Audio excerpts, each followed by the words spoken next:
Welcome to Traditional Irish Guitar Beginners Course with Michael McCague. So, my name's Michael McCague. I'm from Scottstown, a little village in the northwest of County Monaghan in the Republic of Ireland. And I am now in my 38th year.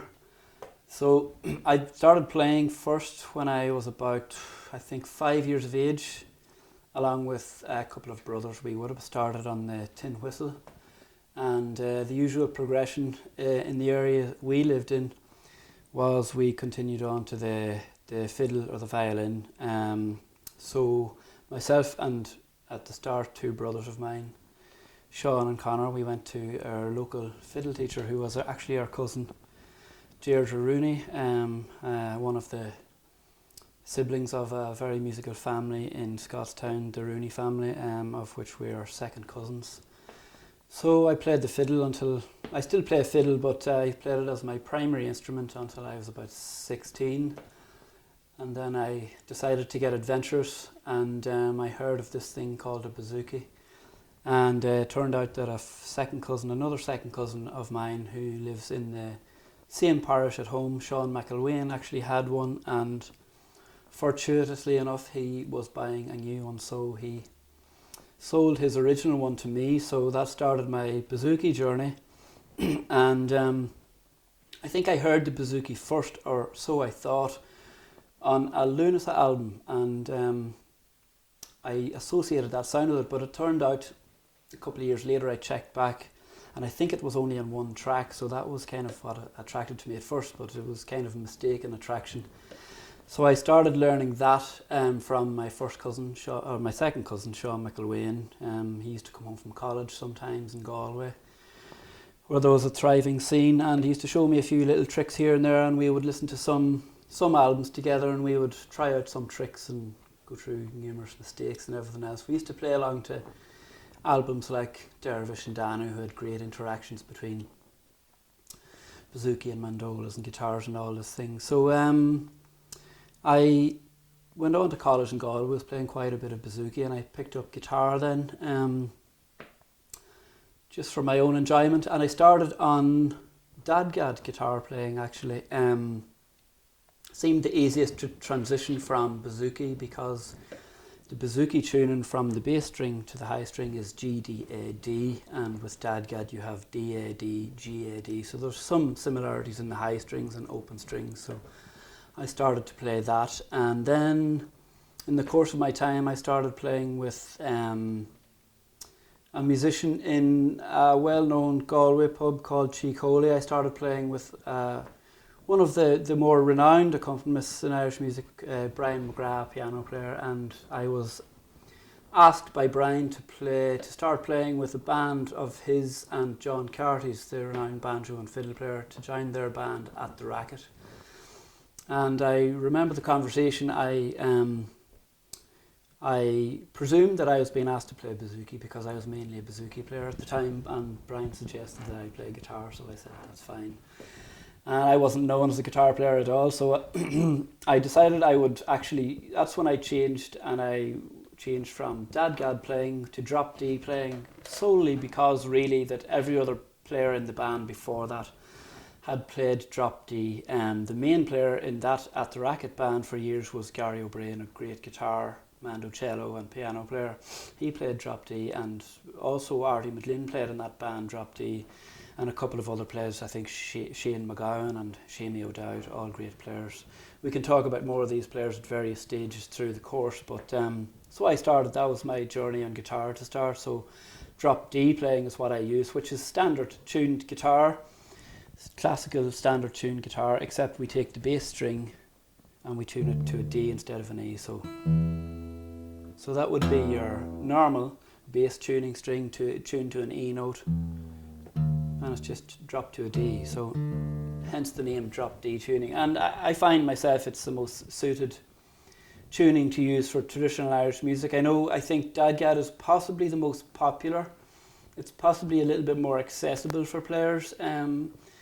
Drop D possibly a little bit more difficult to start with, but it's much more fruitful in the long run. I think it has got all the advantages of your normal tuning for your 5 strings. You can just still do your conventional C chords and F chords and partial chords here for your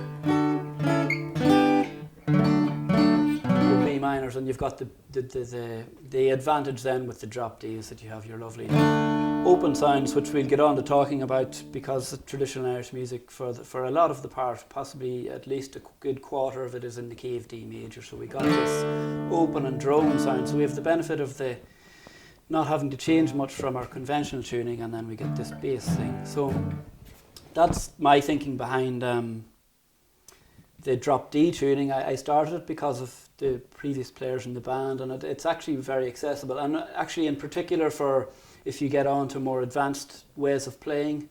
If you get on to the active tune playing in itself, then it's much more under your fingers to play rather than dadgad, because in Irish music in the high position, if you think about fiddle or something, we have to go up to our little finger for a high B. On guitar, even with their conventional tuning, it's up here in our 7th fret, so you can imagine so that with dadgad we would be way up here again. So it sits quite under our fingers to play a tune. So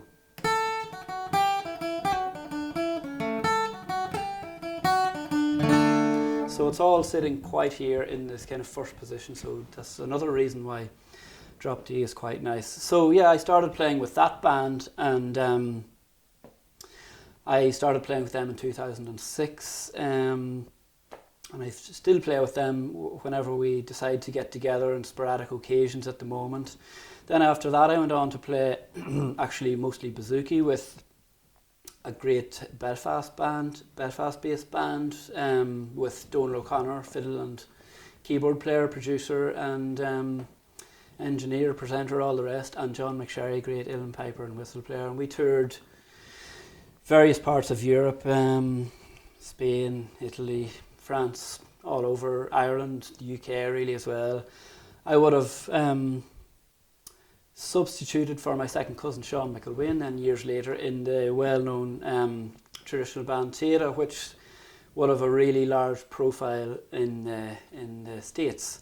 So I did a 3-week tour with them at some stage, I think back in September, October 2010.